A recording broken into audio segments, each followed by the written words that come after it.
Hola desde San Miguel de Allende, México. Yo soy el Dr. Jaime McNeil y bienvenidos a la segunda semana de la clase.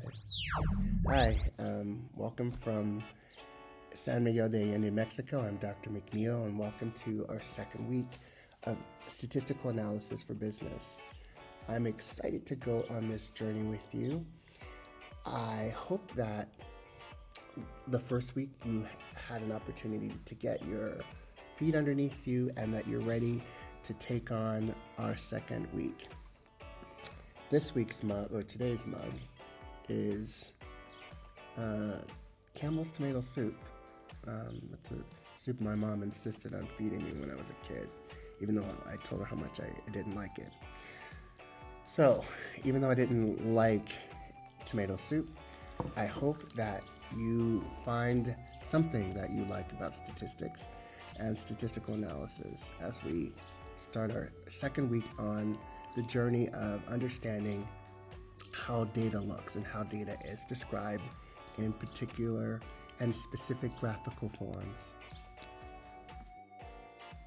The best advice that I ever received about statistics is that statistics is really not about math, because lots of students, myself included, show up to statistics classes very concerned and worried about the math.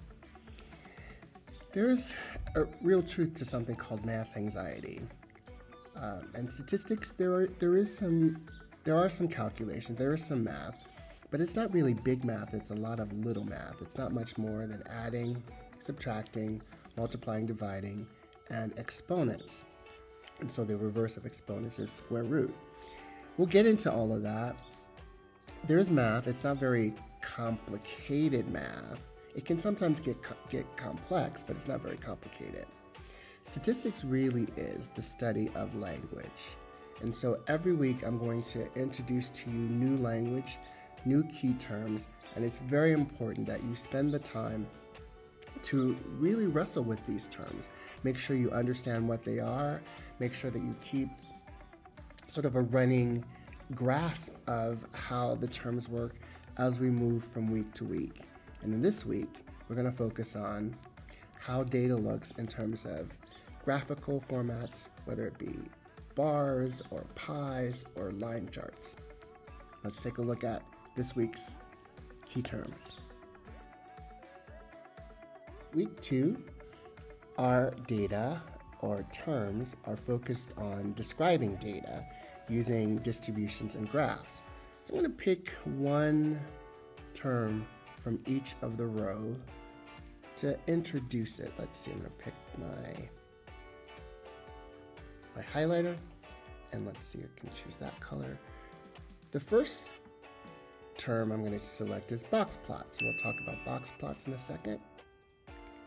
Frequency, polygons, and stem and leaf display.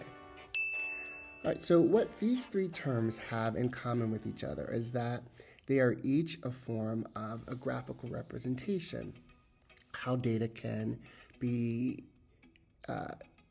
formed to look in a particular way.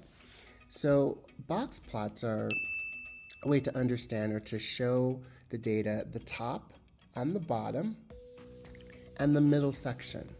We'll talk about that a little bit later because box plots are useful to students, any student who uses Canvas, because your grades are actually displayed on the grade page in Canvas with a box plot. So you'll see the top score, the bottom score, and then you'll see what's called the inner quartile. And I'll explain that to you in just a sec. Frequency polygons. Frequency polygons are a graphical form where you get to see the shape of a data series, and you get to see how those shapes match up against each other because they're sort of lying on top of each other, and you can see where the peaks and the valleys are and make some determination about the data and what it means. And the last one is a stem and leaf display. A stem and leaf display is perhaps not the most well-known graph, but it's a very easy way to examine data, the shape of data. If if the data file isn't so large, like a smallish to medium size data set where you can see how the data is arranged and what shape it is. And the shape of data is a very central question in statistics. So let's take a look at how those three terms work as I move through the lecture. And I'm going to challenge you to spend some time with the chapter yourself, making sure that you understand what the rest of the terms are and how to apply them. Now that we've taken a look at some key terms, let's put this all together in a practical example to see how it might work. On page 25, you'll see an example of a problem that gives us some insight about how data can be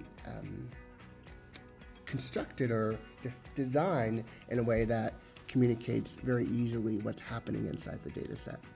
So on page 25, when Apple Computer introduced the iMac computer in August 1998, the company wanted to learn whether the iMac was expanding Apple's market share, a new computer. Was the iMac just attracting previous Macintosh owners, or was it purchased by newcomers to the computer market and by previous Windows owners who were switching over? To find out, 500 iMac customers were interviewed. Each customer was categorized as either a previous Macintosh owner, a previous Windows owner, or a new computer purchaser. So we have 500 interviews or 500 customers, and they coded them, and they're trying to figure out really where is what they have in these 500 customers, does it represent the trend of their market share? So if we were to sort of take a look at this in our class, let's say our class had 100 students in it. That's a really large class.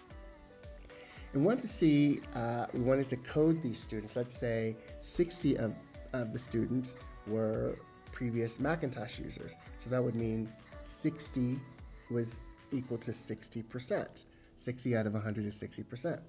And let's say that 10 people were previous Windows owners. So that would be 10%. So if we were to take a look at our class versus what is happening in this study of 500 iMac users, which one is more representative of the actual market share? These are the kinds of questions that statistical analysis, or the kind of things that questions that we answer in statistical analysis for business. So what we're trying to do is to calculate the frequency of those 500 iMac customers. We would, using our imaginary class, we can see how easy it is to calculate that frequency when the number is whole, like 100. 60 out of 100 is 60%. 10 out of 100 is 10%. But how do you do it when the number is not 100, or if it's larger, or if it's less?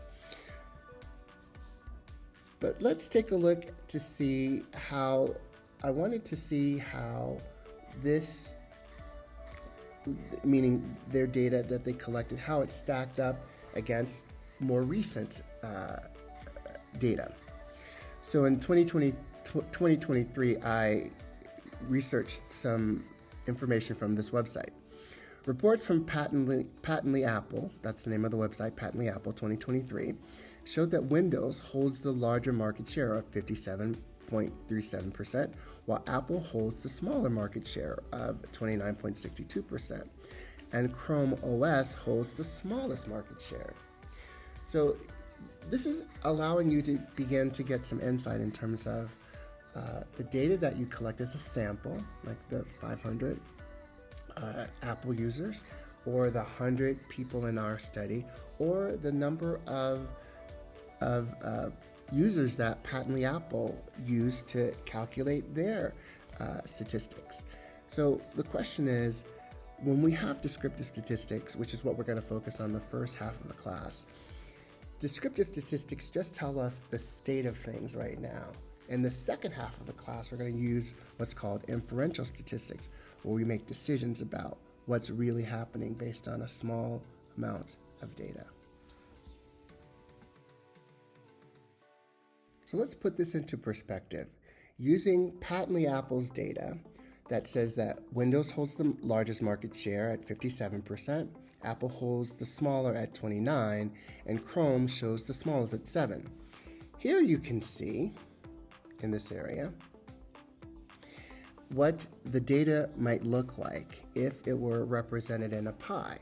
You can see that the pie slice for Windows takes up the most amount. It's the largest, 57%. And we can see how Chrome, the smallest, takes up the smallest sliver or the smallest slice. Pie charts are useful when the data isn't very large, meaning there aren't very many categories, because every time you add a category, you're adding another slice of the pie. And at a certain point, it becomes not really easy or useful to see very, very small slices. So I would say that a pie graph is useful when the series is between, I would say, 4 to 6 slices. More than 6 slices, it gets pretty difficult to read the pie to see really what is happening in the data. And the whole idea about graphics for data is that a picture must be worth 1,000 words. In other words, the picture must absolutely communicate what's happening in the data without further explanation. Okay, putting the most recent data aside from Patently Apple, let's take a look at the data that was collected in the study, the 500 iMac users. You can see here how this is arranged in another structure for data. This is called a frequency table. The frequency table simply has the categories, and you can see the categories listed here, of their ownership. Did they not have a computer before? Did they have a Windows computer before? Or did they have a Macintosh computer before? Then we see the frequency of each category. We then see the total of the frequency. This communicates as useful or as clearly as a really good pie chart, as the pie chart that we just saw. But here we actually get to see not just the frequency or the percentage, we also get to see the real or the raw number. And you can see actually 17% or 0.17 or 0.112 or 0.71 represent the relative frequency of the 500. The big question is, how do you find the data, or how can you look at the data when there are pieces of the data missing?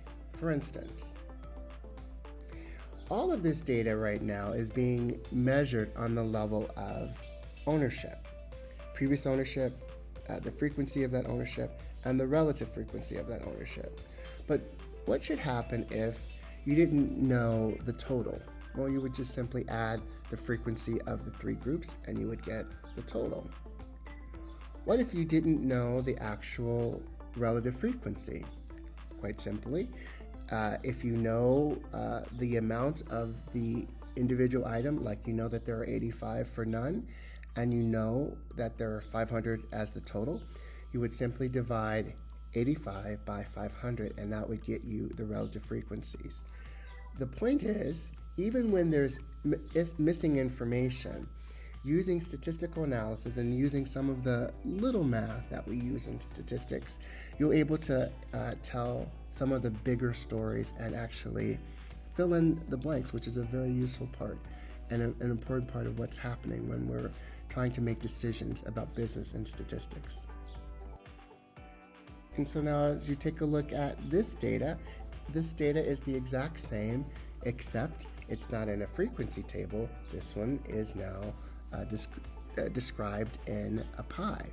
We can see that instead of 0.17, we see it's represented by percentage. So it's really the relative frequency multiplied by 100, which gives us the percentage. And so the big question that students often sort of miss is the connection between ratios and percentages.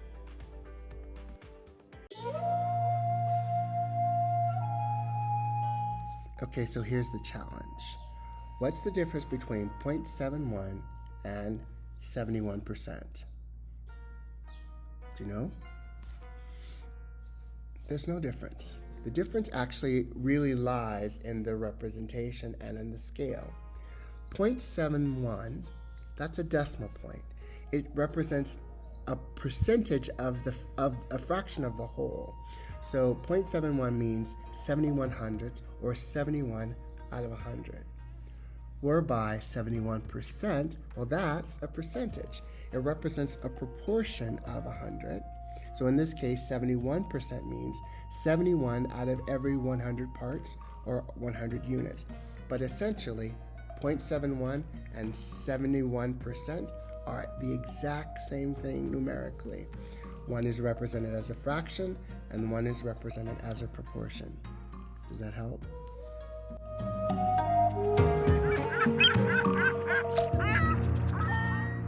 Okay, let's take a look at the data again. So far, we've looked at this data as a frequency table. We've looked at this data as a pie chart. Now let's take a look at this data as a bar chart. You see the exact same data. We're looking at non-computer users, Windows previous owners, or Macintosh. But instead of looking at it in a circular, in a pie in slices, or looking at it as a number in the frequency table, you're looking at it in terms of bars.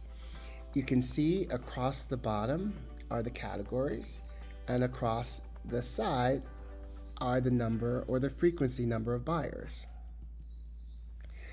We have in a bar chart, we have two axes or two axi. We have the axis that's the horizontal axis. The horizontal axis is called the x-axis, and that is usually where you find the categories. Categories are none, Macintosh, and Windows, or none, Windows, and Macintosh. The x-axis, or the vertical axis, is usually where we have the number, the frequency, or the percentage.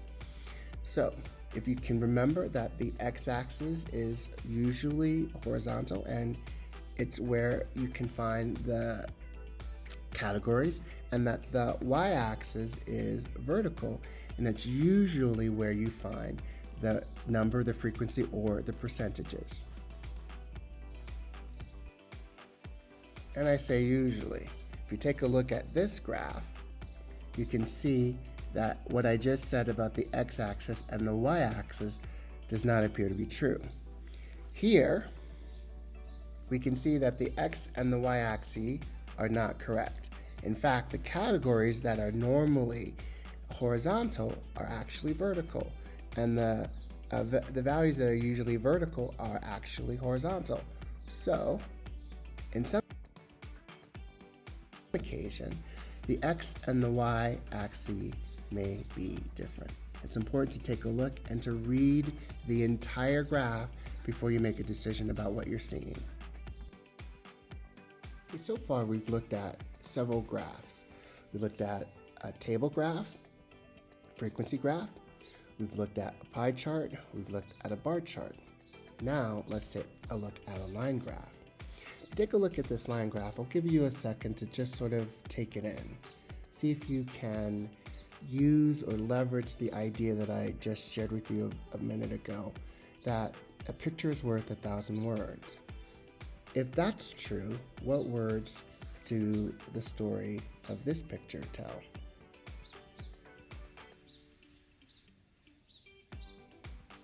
So let's take a look at it. We still have the x-axis, which are categories, right? The horizontal. We also still have the vertical axis, which are the y-axis, which are the values. But now we're looking at how much people play. We're also looking at two different series. So we have a series of the red line, which is Sunday, and the series of the blue dashed line, which is Wednesday. And the categories are different card games that start with blackjack, bridge, canasta, cribbage, euchre, gin, hearts, pinochle, poker, and spades. and you're seeing how much people play online, we can assume, on watching the Sunday graph to see if people play games or card games more frequently on one day than another. And if you look at this, Wednesday versus Sunday, it's pretty even. You can't really tell. Maybe euchre, people play a little bit more on Wednesday than they do on Sunday. But the problem with this graph is there is no real order of the data. If you recall from week 1, we talked about the levels of measurement, and there are 4 levels of measurement: nominal, ordinal, interval, and ratio. So far, we've been looking at qualitative or nominal data.